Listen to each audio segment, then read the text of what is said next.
the Grand Prix Project podcast.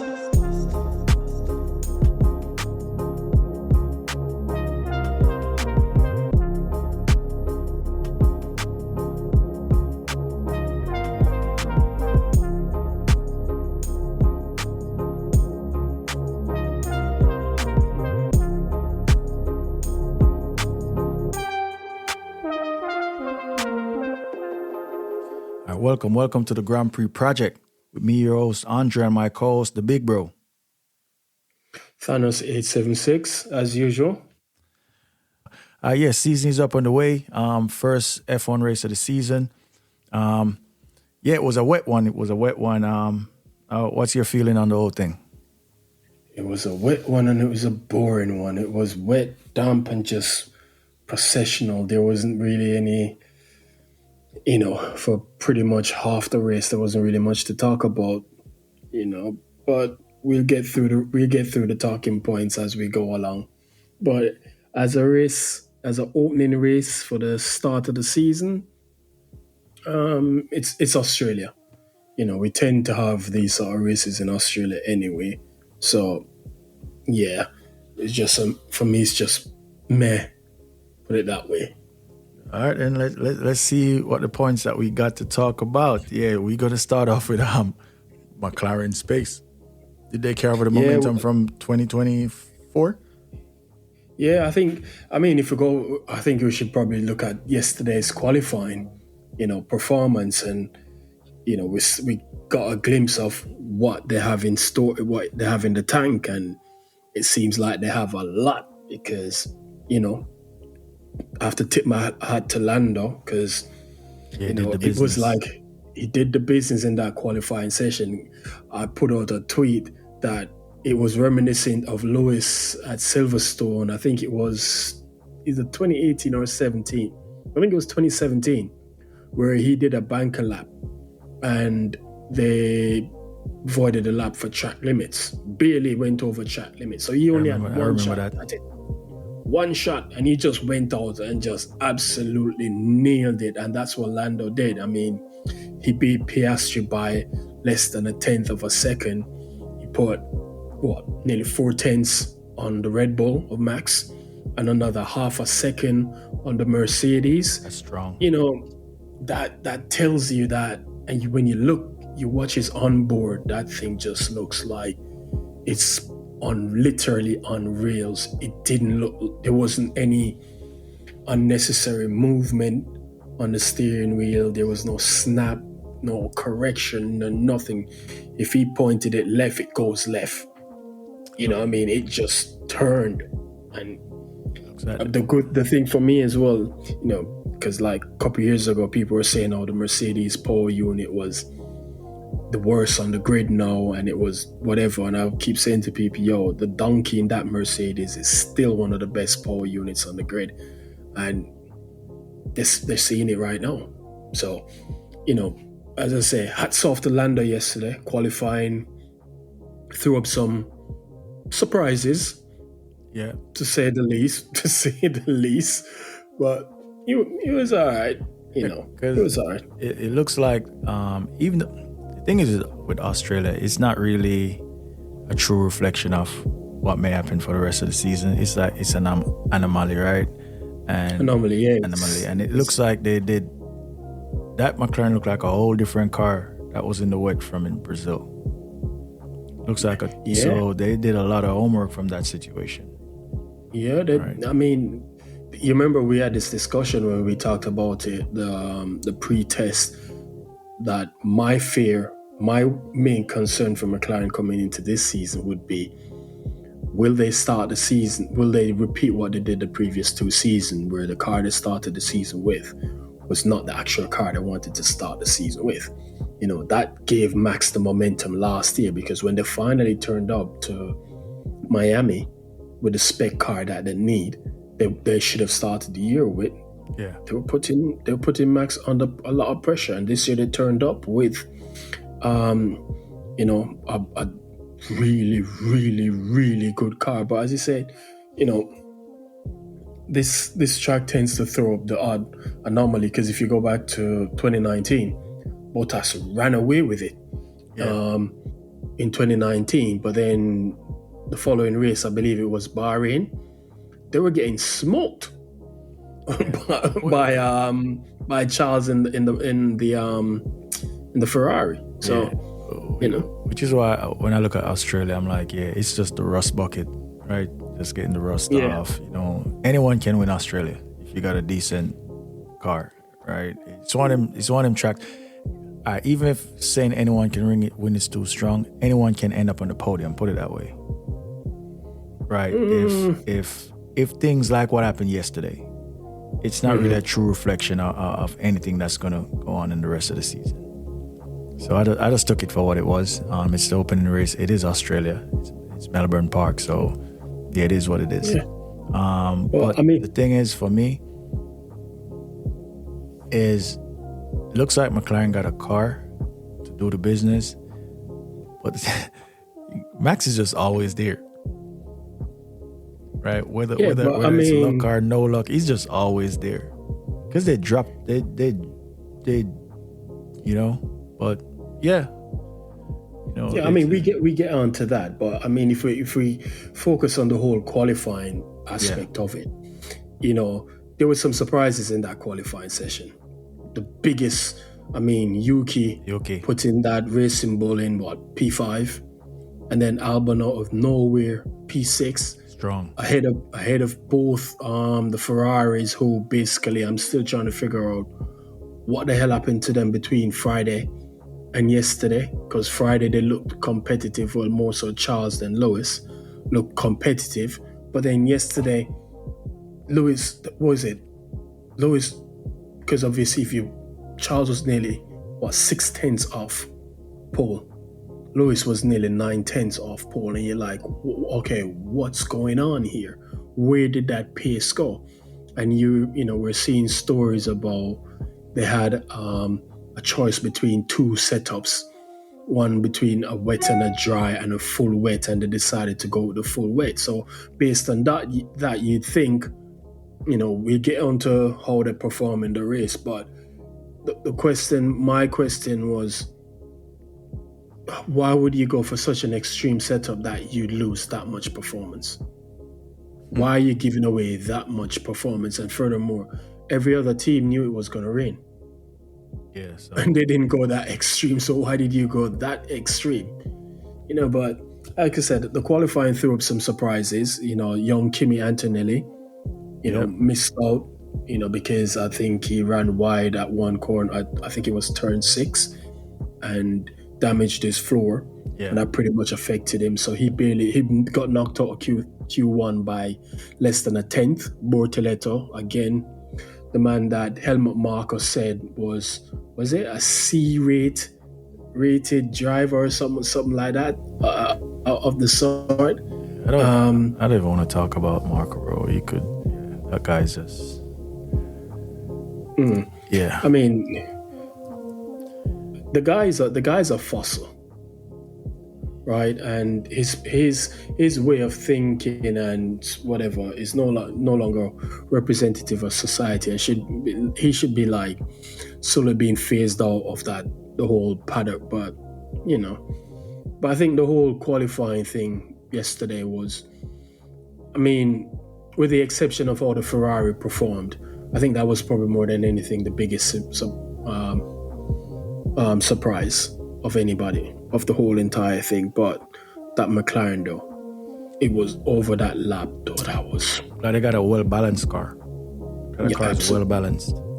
Yep, front and back, and it's also good on its tires as well. Yep. So they from what I'm seeing, they brought the momentum over, and it looks like they made made a few steps as well. So it's a matter of, can Lando do the business? It's just, that's the thing. I'm gonna say, can their drivers do the business? Because it's early days. Who says it's gonna be Lando that's gonna be the front runner for them though? You never know. This is F1, right? But he's the lead driver, so everyone is gonna say, can he do the business? Yeah, and that's true.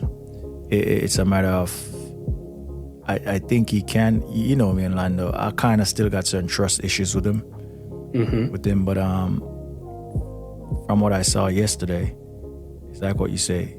It seems like he understands what he needs to do and what's required of him. Yeah, because I talk about this in my I normally do a space after a race weekend and so on. So I normally talk about this. I said this like about a year or 2 years ago.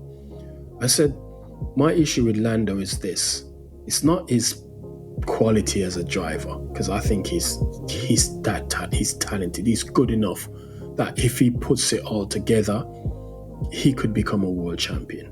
My problem with Lando.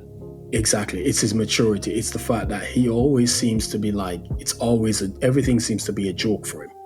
It's like he didn't take his craft seriously. And I think it was last year or in 2023, he came out and he said something that, he needs to start get serious and start being more, about his craft. And which is the exact words I uttered. He's now realized that that's his problem, and he seems to have taken that on board, and he's now more matured. Last year would have served him well, and I think if he can build from what happened last year, and carry over to this year, which he looks like he has done, then I don't see no reason why he can't go ahead and win the championship. This will be the best opportunity he'll have to win a championship. Because you don't know what's going to happen with them new regs next year. It could be at the back. Exactly. And, all the news we've been hearing is that the Mercedes donkey is going to be good again next year. So, it's likely the Mercedes could come out again next year and we could have a 2014 sort of situation on our hands again. So, what's the saying we have in Jamaica? Strike fire while the strike while it's hot.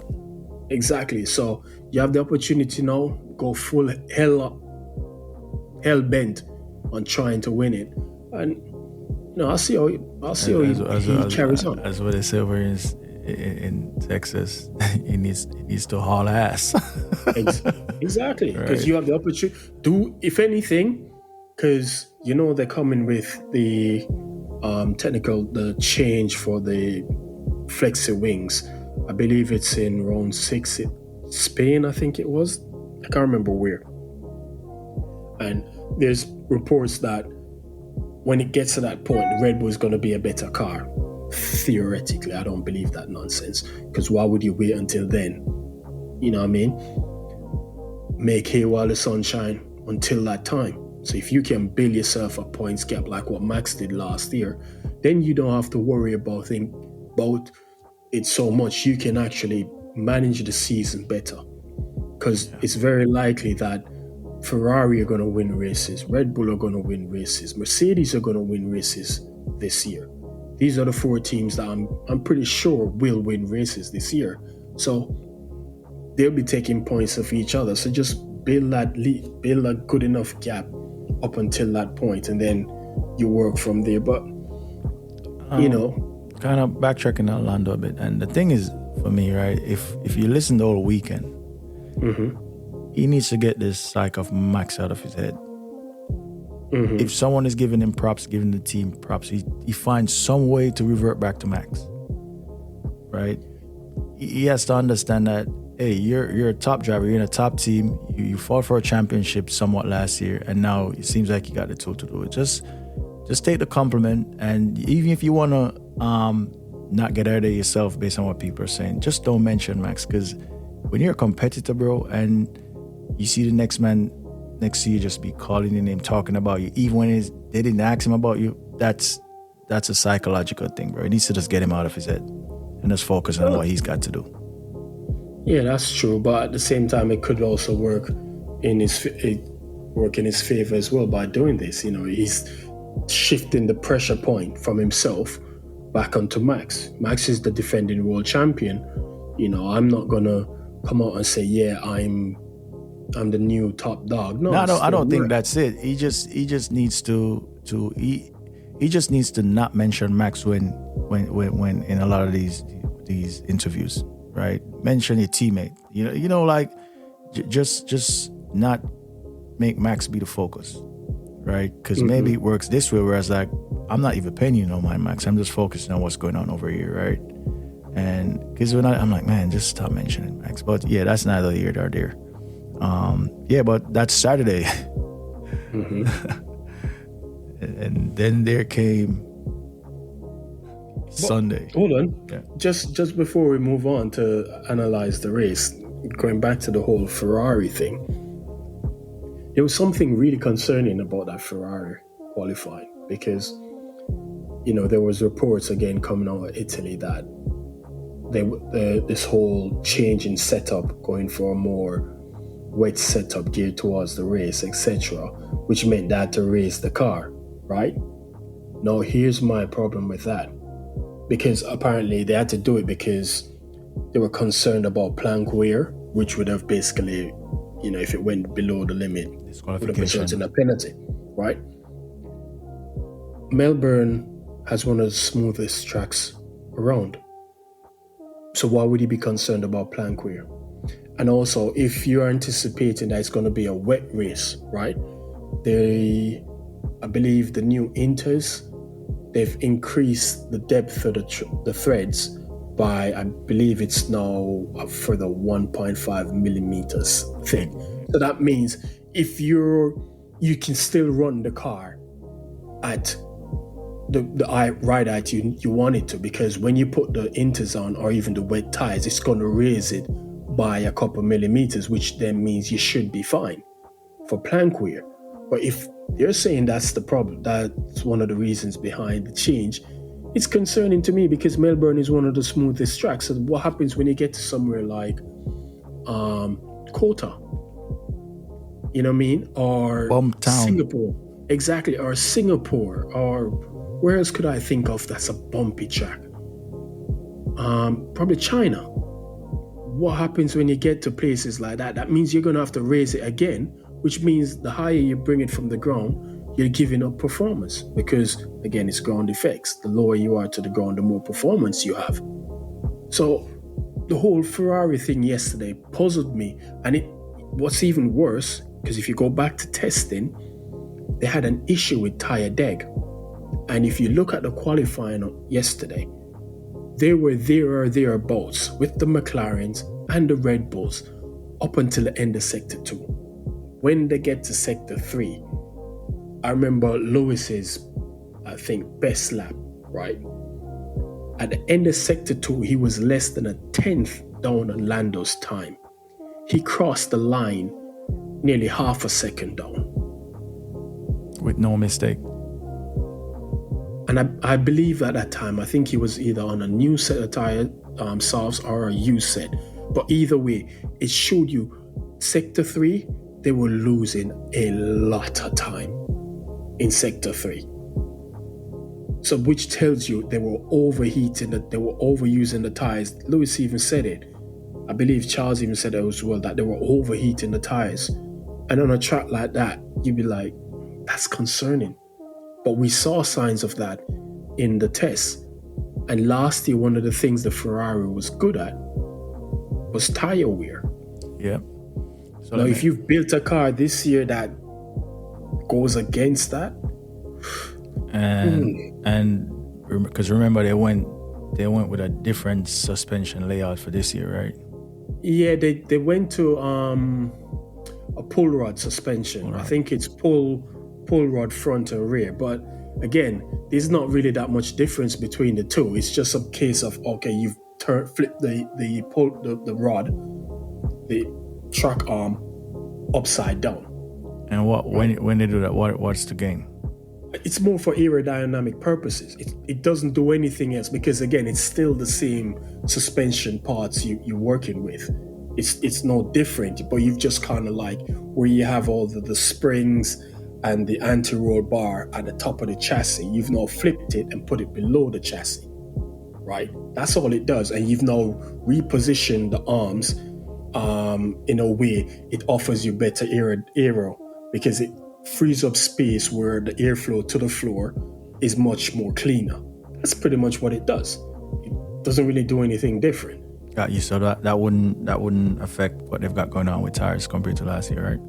No, I don't think so, because again, it's pretty much the same.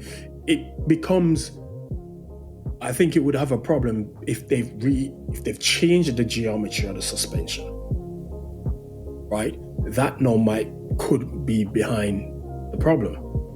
But again, let's see how the season progresses. The reason why I asked this is because we know how complex these cars are, and usually there's a cause and effect, right? Yep. And usually, for them to do that, maybe it caused them to change something else. Well, again, what would they change? It's very likely it's That's just what the I'm saying. geometry. That's why, because you got to remember, there's only so much we get to see. Yep. Right. So I'm always looking, because as you know, I kind of view motorsports in a certain way, whereas like I think we see the least of what happens. Well, we see less than 1% of what actually takes. So which is why my views are always like these little questions, like, okay, you did that, but what else? When you decided to do that, what else did it cause you to change, or what else did it affect? Yeah. Right. So that's what I'm looking at. But once again, as I said, it's Albert Park. I know there's still information you could take from Albert Park. You know, it's on the calendar. You know, it's a track. Definitely. Right. So I'm waiting to see. I'm giving it a couple more races to see really where they're at. Right. Because you don't, just face it, you don't expect. I don't think the RB, that was a true reflection of where it's at in the pecking order. Which RB? Racing Bulls. Yeah, it's right. The Racing Bull. And I honestly don't think that's where Williams is either. I think the Williams is probably. It's a top midfield RB. team now. Yeah, it's probably the pecking order right now, how I see it, is McLaren, Red Bull, Mercedes, Ferrari, Racing Bull, then Williams. And that's a tight one. Yeah, I think from fifth down to the 10th team, with the exception, Kick Sauber. I don't think I still think they're. Yeah, I think they're the back. I think they're the rear. Yeah, it's the Kick Sauber and Haas. I think are the two lower ranking teams, but from fifth downward, it's a case of it's Williams, Racing Bull, Aston, and I think Alpine. Yeah, and Williams and Racing Bull, I think they're interchangeable. Yeah. I think I more give the Racing Bull the advantage. I would want to give Racing Bull the advantage, but if you look at the Williams lineup, I think it's a better driver lineup.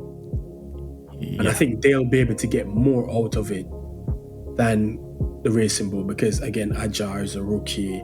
You know, Yuki's doing his thing. Yeah, which he should be in a Red Bull, but hey, that's neither here nor there. Racismo, that's what we're going to call it, but nobody wants to admit it. But, you know, I think in that regard, I'd probably put the Williams slightly ahead of the Racing Bulls. Okay. Yeah. That makes sense. That's fair enough. So, on the race itself, what a day for rookies. Oh my God. But before I even get deep in it, I must say, it's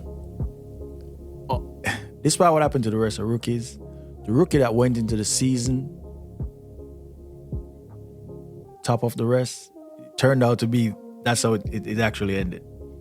Yeah, because he actually kept it together. I think you're talking to Kimi. Yeah, Kimi Antonelli. He kept it together. Look, we've heard stories about this kid, and we're actually witnessing that these stories were true. This kid looks legit. He looks like he's definitely one for the future. And if George blinks, if he makes a mistake, he's there. If George isn't careful, he's there with him. I think he's already close to him, because I've seen people put out data analysis saying, look, George in clean air and Kim in clean air, they were pretty much matched for lap times. Yeah, coming to the end of the race here, they were even saying it in commentary, like they're literally almost lapping the same times. Yeah. So, he put the beating on Hulkenberg times 2. They even they played it back and they thought it was a replay. Nah, it was. And the thing is, when he passed him the first time, right, and he then spun, the gap to Hulkenberg went up to about nearly 3 seconds. I saw it on the TV because when he spun, I could see Hulkenberg disappearing up the road. And he chased him down and passed him the exact same spot he passed him the first time around. So the kid is legit, but we get on to him a second. But if we go back to the rookies and the start of the race, I mean, Isack, Hadjar, Jesus, yo, I felt it for him. I felt it for him. Honestly, that was felt it for him. Yeah, he didn't even complete the formation lap. I felt it for him because you got to admit it, right? That's the type of conditions that we had yesterday. It's tough for rookies to keep it together in that type of situation. It was tough for everybody because that's what I'm saying. Yeah, I tend to watch the races in 2 ways. I have the main screen on, and I'm on watching Lewis's onboard, and I'm listening to his onboard. And when he came on and they said that the start has been aborted, and he's asking what happened, and they were like, "Yeah, Isack Hadjar crashed at turn 2," and he's like, "Yeah." I said on the white line, and Lewis went, "Yeah, the same thing nearly happened to me at turn 5." So even an experienced driver like Lewis, it could have happened. I mean, it literally happened to Sainz. Yeah, it happened to Carlos Sainz. So I felt bad for him, because it's a rookie. You can feel the adrenaline running through his veins. It's my first race. Let me go and see what I can do. And then you didn't even do the formation lap. Let's hope he's got let's hope the team's got like therapists and them things, because on a real, they need these type of things for these young kids, because you got to remember, for that to happen to him, it's just like any other race that he goes to for the rest of the year, he's going to be tentative. Well, I think races, he'll probably be okay, because again, unless it's a street circuit, he should somewhat be fine, because it was just a white line. And there's literally nothing he could have done. There's nothing. His rear tire just hit the white line and spun up. And that's it. Which just shows you how sensitive a Formula 1 car is. That slight, and you think being on inter tires, that would sort of help you, but it didn't help him whatsoever. Them white lines is like grease. Yeah, but like the good grease thing on glass. But what I did like, though, it was probably the best moment of the whole entire weekend. Was Anthony Hamilton. Yeah, that was a good look. And, because in that moment, Hadjar wanted the ground to open up and swallow him. He couldn't even take his helmet off. I can tell you, he was literally crying in that helmet. Yes, he was. To see that moment where Anthony walked up to him and he became his father figure in that moment, and was saying, console him and give him words of encouragement. And I tweeted, if that was Helmut or Christian, they're not doing that shit. They are not doing that. Right. Pardon the French. They're not doing that if it's either of those two men. They would, because we've now come to see Helmut has put out statements saying in that moment him crying, etc., was embarrassing. And I'm like, please tell me he didn't actually say that. It's right. When it comes on to that guy you just mentioned, I'm trying to not even use seconds on this podcast, because I've seen that guy to say certain things. He's just belligerent. He's off the rails. So I try not to even notice. I haven't even said his name. So we're going to move on from him. Sure. We're going to move on. But yeah, that was a great moment. But yeah, Hadjar, he's going to be okay. He's going to be okay. Kiddo, you'll be fine. I'm sure this is not going to be your first spin. Trust me. Definitely. Right. So you might as well get it out of your system now. Because I'm pretty sure he's going to be in the team next year. I think he's going to be in the team next year as well anyway. Yeah, and the thing is, it's not only that, is the fact that this is why I say hopefully they got therapists in the team for him, because you got to remember he stalled out at the last race in F2, and then you come in your first race. So trust me, those type of things takes effect, bro. Not only that, you have to also factor in the team he's driving for. Yeah. As well. That management is not the, how you say, put their arms around you and console you sort of management. I remember, I believe it was in 2020, this dude on Twitter has a large following, has his own podcast or whatever. I'm not even going to call his name because I think he's a moron. He interviewed one of the guys who was in the Red Bull driver program, and the guy basically said, yo, the Red Bull driver program is not a program that builds driver. It's a finishing school. When you get into that program, they expect you to have already gone through the phases. You're just now there to finish up and then prove yourself for them to decide whether or not to promote you.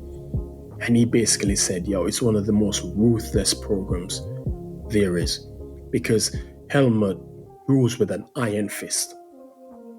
And to see some happen like that to a kid, I mean, how old is Hadjar? Probably what, just 21, 22? I don't really know how old he is.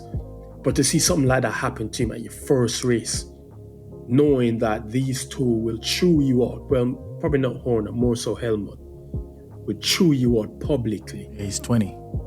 Exactly. Knowing that Helmut will chew you out in private and also in public cannot be easy for anybody, because they know you screw up, these guys are going to get rid of you. They don't play around. And that's why I felt really sorry for him, because like you said, last year in the F2 season ender, it was a championship round and he was in contention for the championship and he stalled out.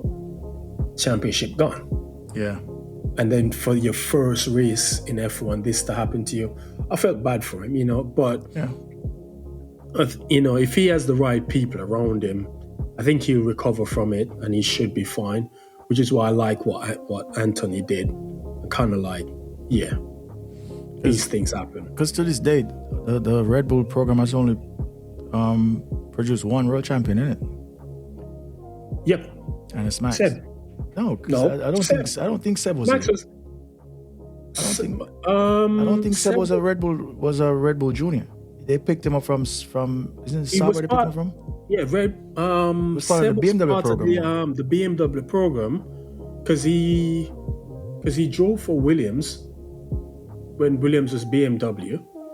What was it, 2009? I think it was. No. Seb drove a couple races for BMW. Williams. Yeah, because he remember. You mean in F1? Yeah. He deputized for Kubica. Was it Canada? When he had that big crash. Where did Kubica had that massive crash? Canada 2008. That's where he had. Was it 2008 or was it 2007? I think it was 2007. Yeah, because he started testing for them in 2006.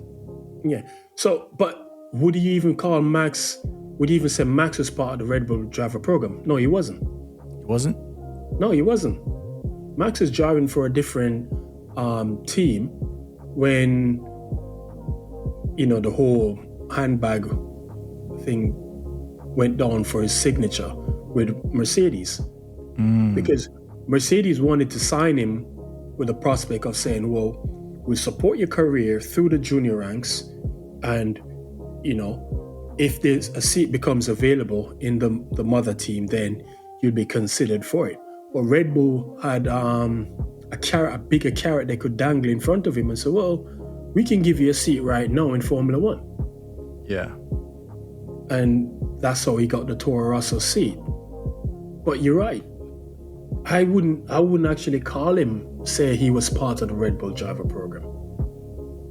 And Seb, I still don't know how Seb got into the Red Bull program.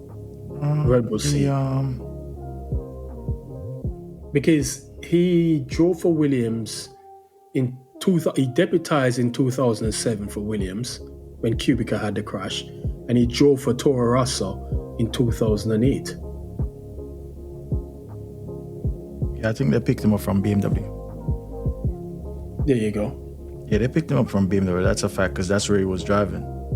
Yeah, but they signed him to Toro Rosso in 2008, but he wasn't a part of the Red Bull driver program prior to that, was he?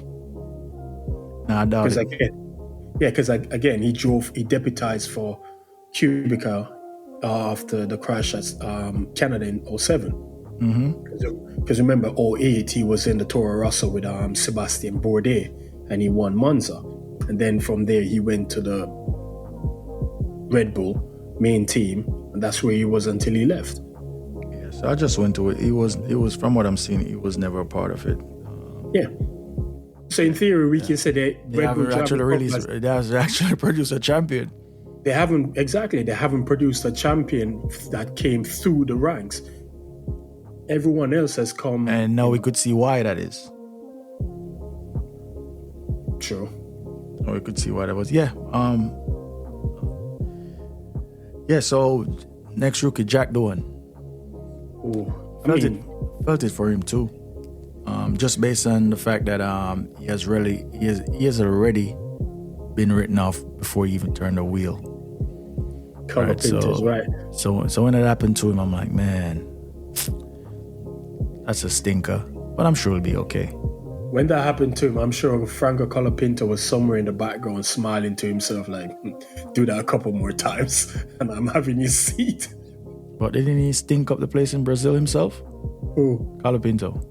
Yeah, but he had some good races prior to Brazil. Yeah, but ultimately in the way he stunk, so we need to see what Doohan does in the dry to make it an even keel, you know what I'm saying? Yeah, but why would you sign Colapinto? Yeah, you know some of these things. As I said, big bro, it's business, and they have their motivations as to why they do things. Ultimately, it's for Jack Doohan to go out and put in his 110%. And if his 110% isn't good enough, and he's just not for Formula One, that's just what he's going to come down to. Because ultimately, if he put in his 110 and he does what he's supposed to do, then if they get, then you realize, okay, that's some craziness. So he's in the seat. He just needs to keep his visor down and just do the business. Because guess what? Even if Alpine screw you over, there's probably going to be another team that says we like those numbers. So he ultimately, for him to stay in the grid, he just needs to do the business. Yep, needs to perform. Yeah, that's what it comes down to. It doesn't matter who they signed. If he can show that he's close to Gasly's pace, then I think that's a good step for him. I think that should be his target for this season. Let's get as close to Pierre as possible and try and beat him in a couple of races as possible. He cannot go 24 for all like Lawson is about to go against Max. Hey, I'm looking at the notes that you created for this. I'm going to say this to the listeners. So I'm looking at the notes that you sent, that you put together, right? And you have tough start for rookies, Hadjar, Doohan. Why do you have Alonso on that list, bro? Why are you so petty? Man, look. Why do you? Hey, put some respect on that, man. It wasn't me who called him a rookie. It was Kimi Antonelli that said he was a rookie. So I'm just going along with it. You know what I mean? He ran out of talent today and put it in the wall. It's a rookie mistake. Did Kimi Antonelli say that? Yeah. They had an interview in the week where they're talking about they had all of the rookies together. Yeah. And I think he mentioned Alonso was one of who was going to be the top performing rookies, or they were looking to race, and he mentioned Alonso, and they were like, what? It's like, yeah, Fernando Alonso, rookie. So that's where it comes from. There's some beef there somewhere. No. I think he was just messing joking. Around, yeah. I think he was joking. But at the same time, though, that was a rookie mistake from Alonso, so the rookie tag fits. Man, leave Alonso. That could have happened to any driver, man. Come on.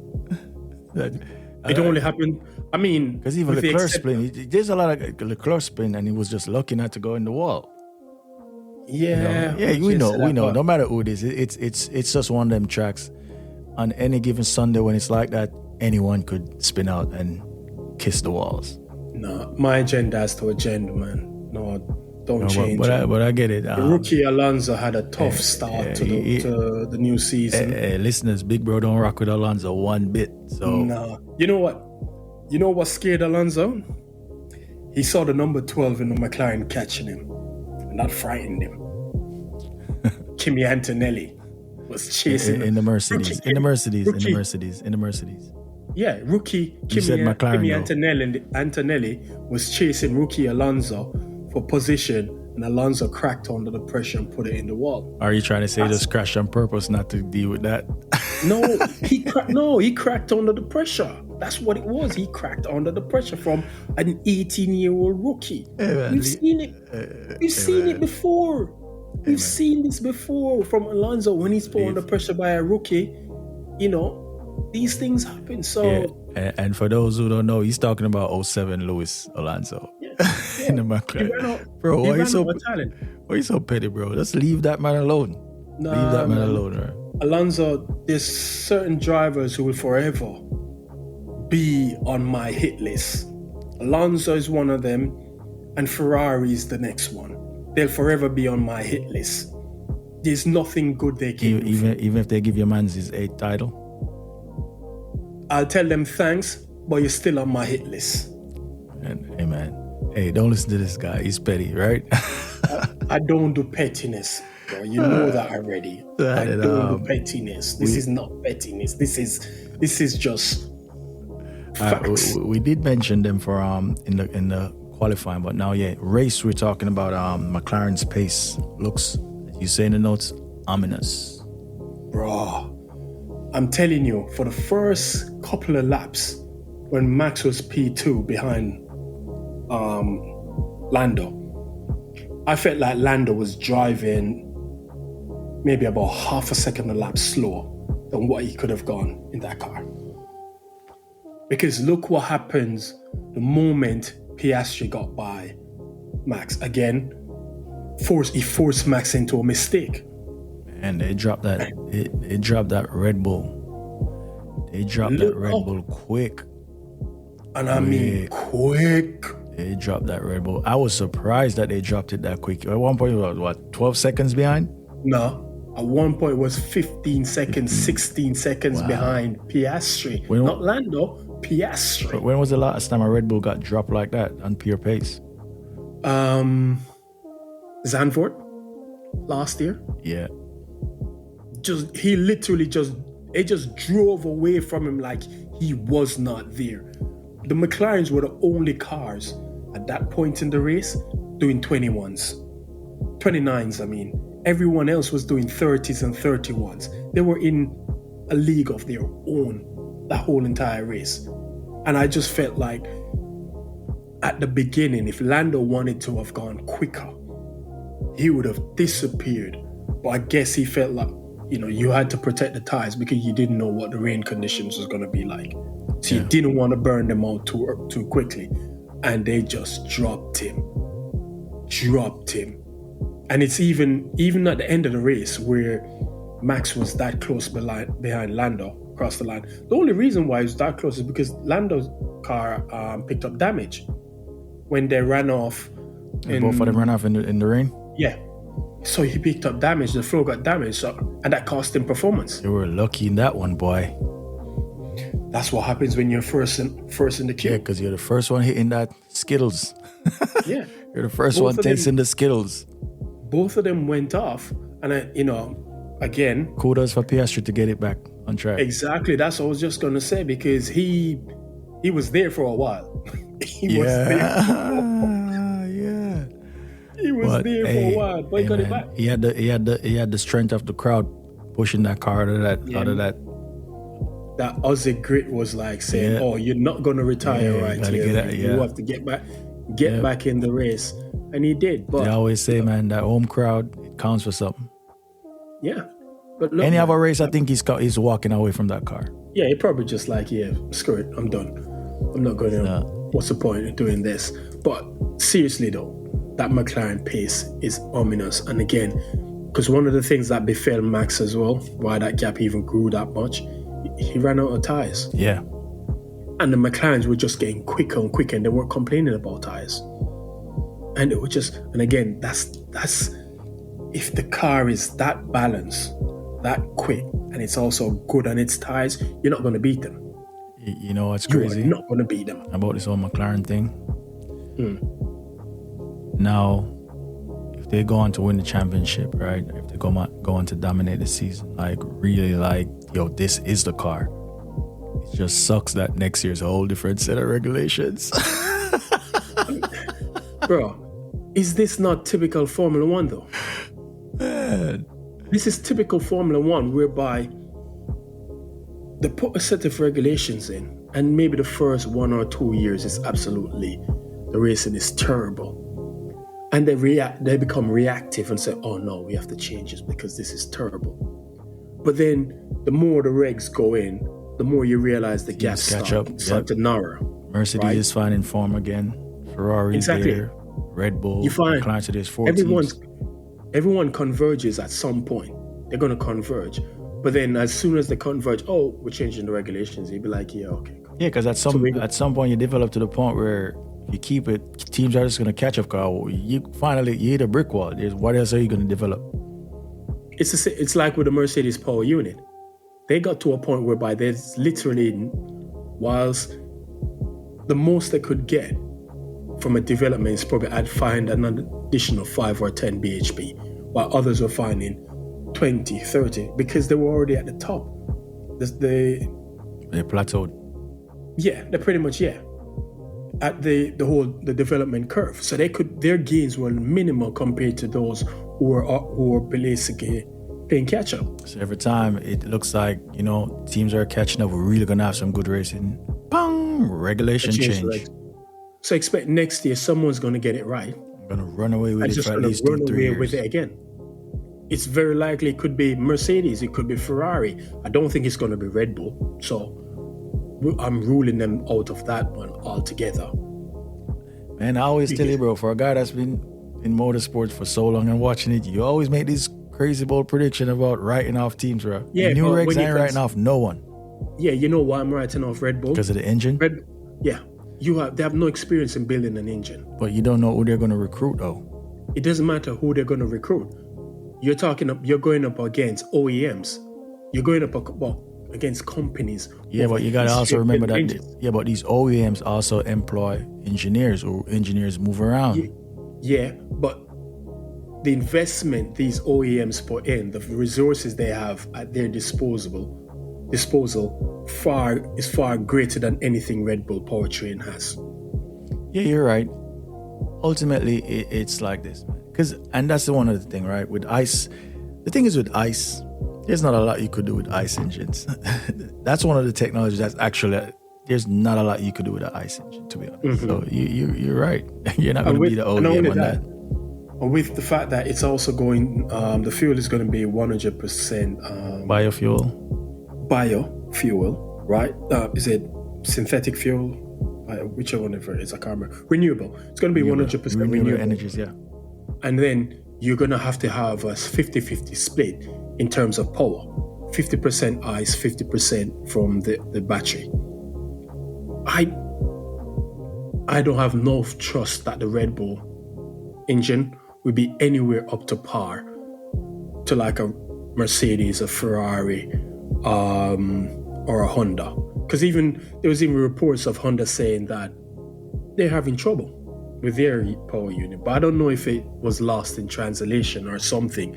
Because it's odd that they would say that, given that the new power units, the units they have now, the one that needed the most development, the part that needed the most development, they've removed that for next year, which is it H? MGU-H. That's the one that sits in between the V. I think it's the MGU-H. They've gotten rid of that. And that's where most of the development work went. That's what took a lot of the money. Yeah. So if they remove that, then you shouldn't be struggling to develop the new power unit. What's going on? But again, like I say, it could have been lost in translation with that coming from the head of Honda.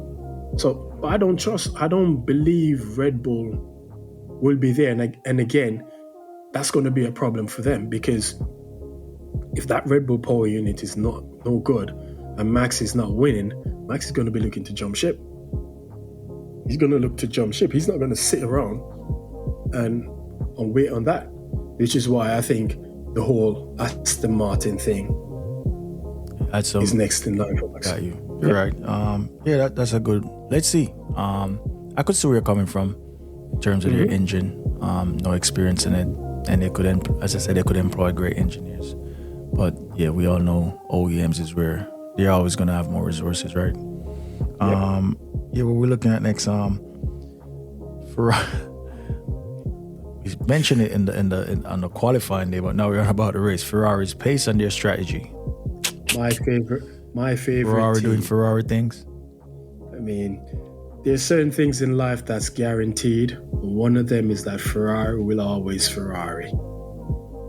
Because I listened to Lewis's onboard, and there was a radio message where Lewis literally said, "It's wet, we need to pit," and his race engineer went something like, "I'll check and get back to you." I'm thinking, what are you going to check on? If it's raining or if it's wet or dry? All right. Remember, so there might be a reason for that. Right? Cheers. Remember, even though I'm sure they speak English in the team, you still got to realize that there's still this barrier, right? So you probably may have not heard what Lewis said properly. That's the only thing I could chalk that. There's no way he's going to say, "I'm going to check and go." So I think that's one of the things that, because I saw a quote from Lewis after the race where he's saying, like, there's a lot of things they need to, sort out. So I think that was just more of a language barrier thing more than anything else. No, bro. No. I literally can tell you somewhere where you can go and actually see someone else posted the actual transcript. Yeah, maybe that was said, but I don't think the engineer may not have heard properly what he said. Well, I'm just saying, let me check, because there's no way. Everyone knows it was raining. Even if you're not in Melbourne Park, you know it was raining. So I think there's that part. I think there's still going to be some learning to do there, because he's now in an Italian team, right?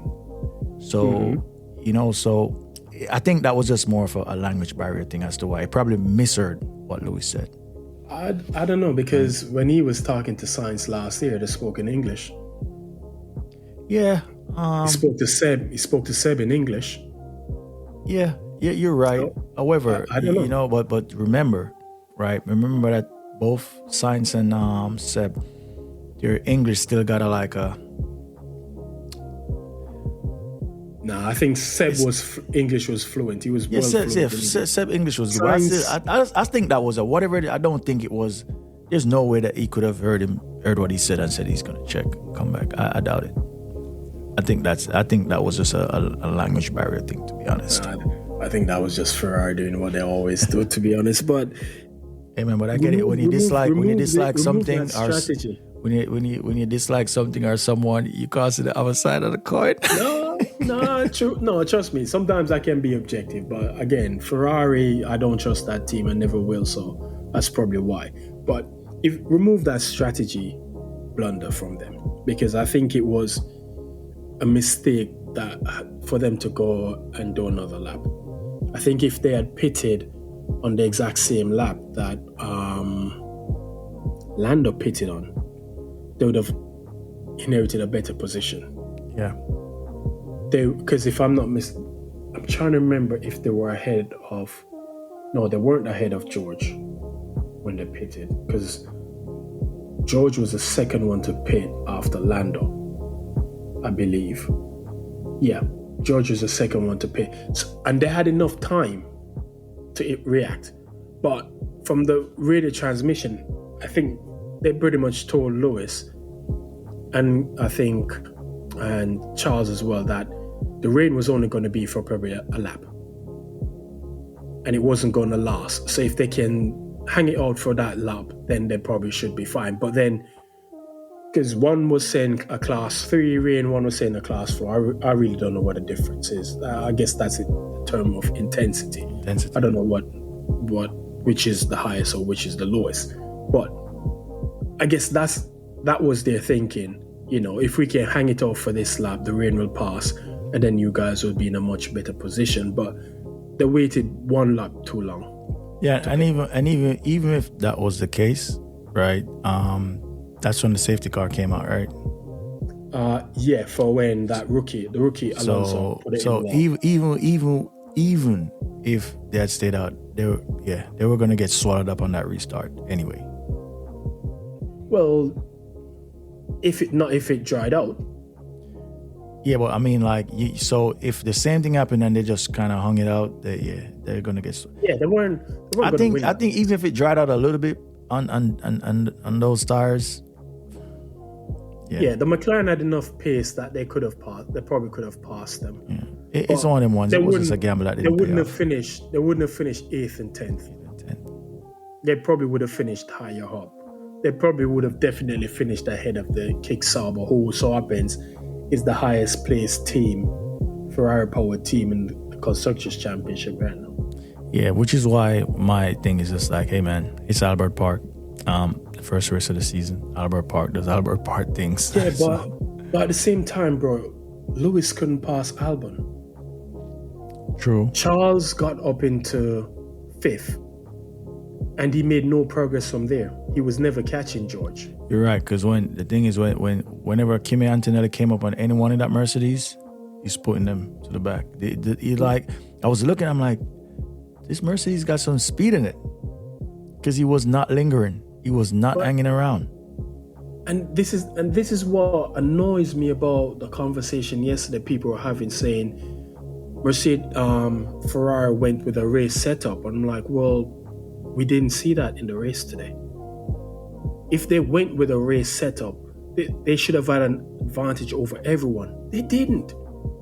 Lewis, Ferrari was like, they look slow. Like he had Let's keep it. They look slow. It's like he had a parachute on the back of it. He had no pace whatsoever. Only once did he get close to passing Albon. Once. The whole entire time he was stuck behind him. And even what I was looking at, the way, see that pass that Piastri put on Lewis in the end? Boy, that was a pass. I mean, it's not just Piastri. Charles put 2 moves on Lewis as well at the start of the race, and he pulled one on him at the restart, the final restart. Only thing I could chalk it up to, I think Lewis is in a position where there's so many things that he has to be learning, right? I don't think he's fully in his racing bag in that Ferrari yet. So I think you're going to be able to duff him up in these early days, because he's not trying to crash the car. Because he's not going to gain anything from that. So I think in these early races, if you rough up Lewis, you're going to get over on him. And not only that, if you add up the amount of hours he's been in that car, if you go back to testing, because he did half a day the first 2 days, so that works out to be what? They started testing at 8 or 9 in the morning until something like 5, so that's 9 hours. So he did, and he didn't do the full day, his full run in the final day, because they had that issue. So between now testing and this weekend, I think he's probably driven 25 hours in that Ferrari.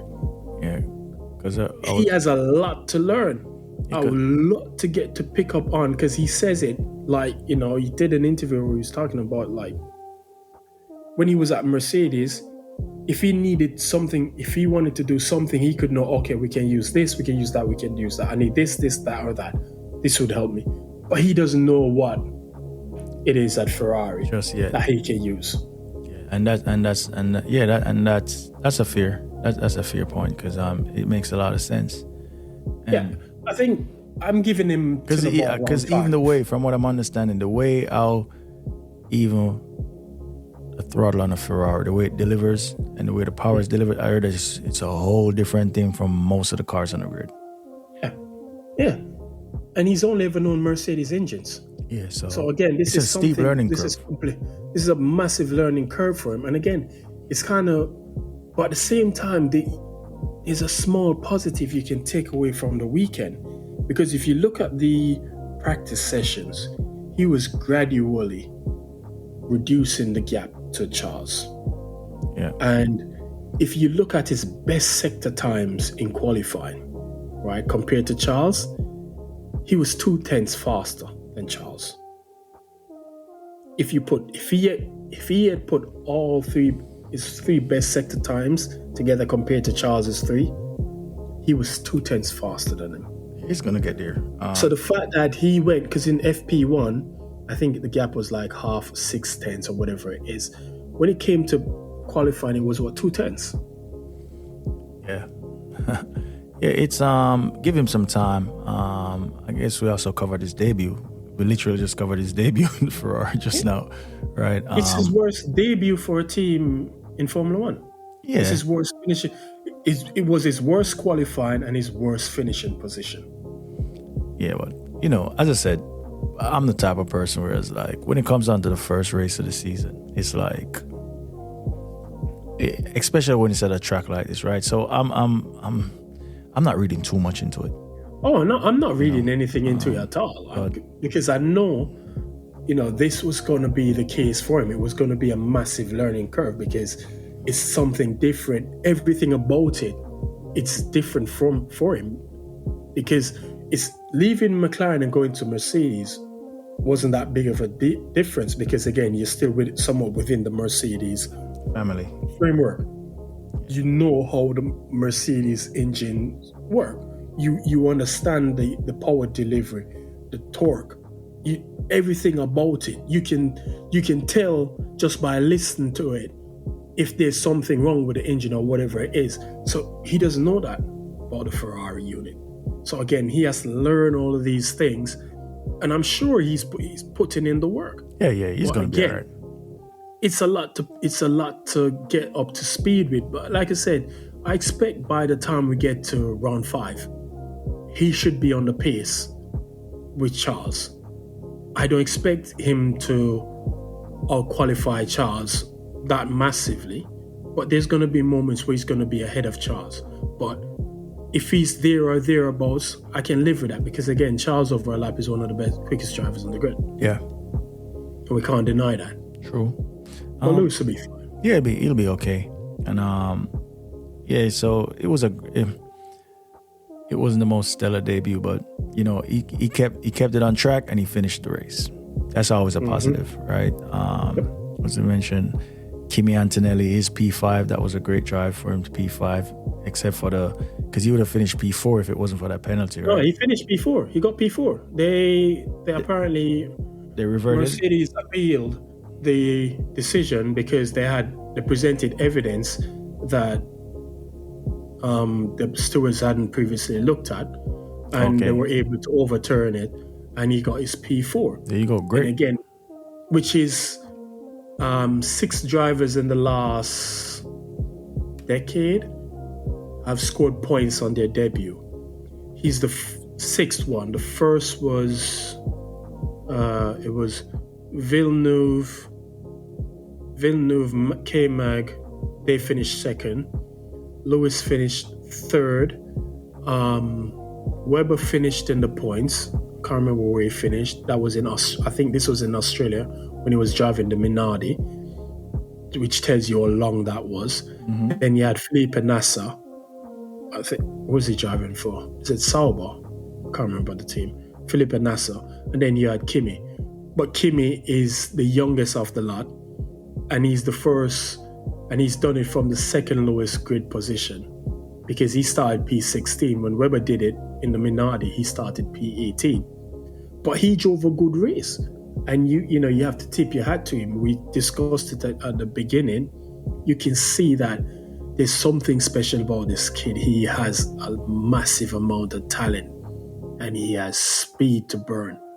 And the way he drove down Hulkenberg, passed him, spun, drove him down again, passed him. The move he pulled on Albon, again, is reminiscent of Lewis against Rosberg in 2011. And again, what Piastri did to Lewis as well.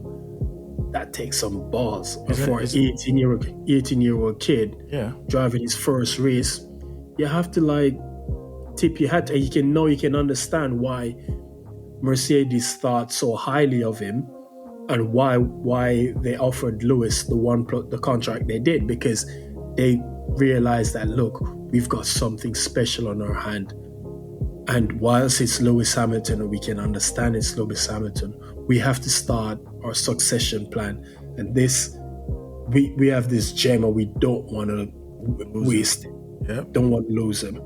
And I think, Lewis helped out Mercedes in that regard, because by activating the clause in his contract, saved them the ordeal of having to come to him one day and say, Lewis, sorry, our relationship ends here. I could see it makes it. At the end of the day, Lewis is getting older, right? So I couldn't be mad at that, to be honest. Well, I mean, guess depends on who you talk to when it comes to that.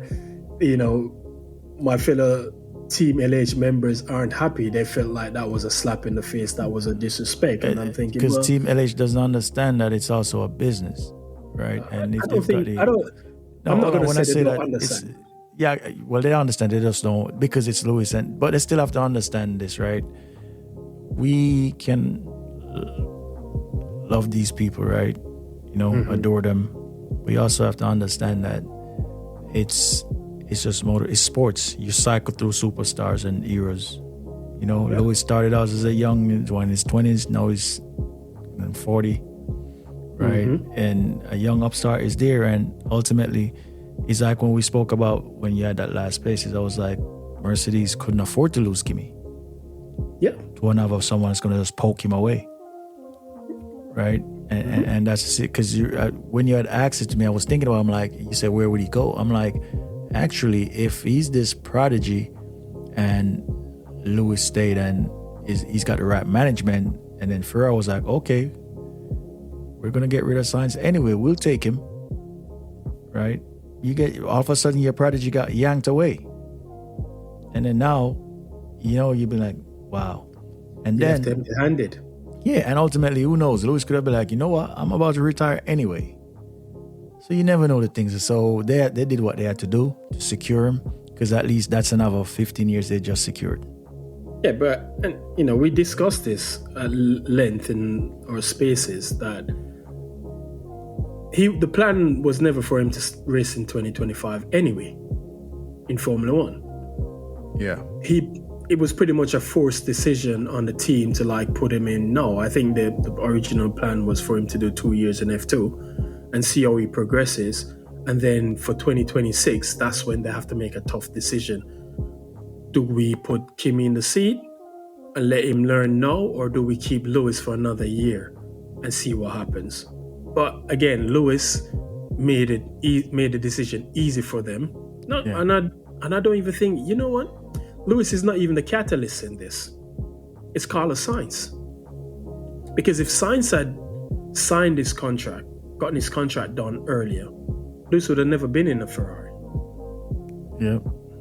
So I think the catalyst more for this whole entire thing was Sainz rather than it was Lewis. But people disagree. Yeah, it is what it is. As I said, Lewis is on his way out, so it's only right to get a new upstart to for the future of the team. But yeah, that's it on F1. To be honest, rate the race. How did you rate the race? Man, I'll probably give it 4.5 out of 10. This guy. Yeah, because with the exception of the rookies crashing out, and what did we really see? The rain, the conditions made the race look. It was the exciter, right? No, it was pretty much. I'm sitting there watching it. It was pretty much processional up until the moment the rain started to fall. Yeah, the last safety car.